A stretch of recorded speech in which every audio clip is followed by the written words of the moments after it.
A tale of two COVIDs. It was October 2020, it was just weeks from the election, and former President Trump had come down with COVID, y'all remember. Well, the reaction from the media and the politicos was about what you would have expected, hysterical. With Biden's approval hitting record lows, the response from the media quite different now that Joe has caught the bug. So instead of the 24/7 hectoring, Biden's case is being presented as pretty much no big deal. That Biden displayed a picture of himself maskless and announcing his positive test.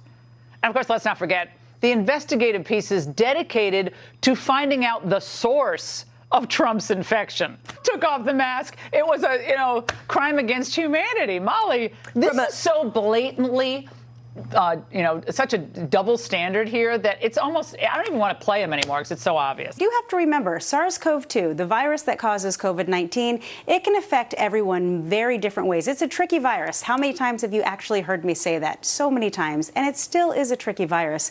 But thankfully, new data out of New England Journal of Medicine, British Medical Journal, just the past couple of weeks out of Israel show within 4 months of your second booster dose of those high-risk people, the risk of a severe outcome is less than 1%. So that means while the risk isn't zero that President Biden will have a severe course of COVID-19, it is a very low risk, and that is thanks to everything you just listed.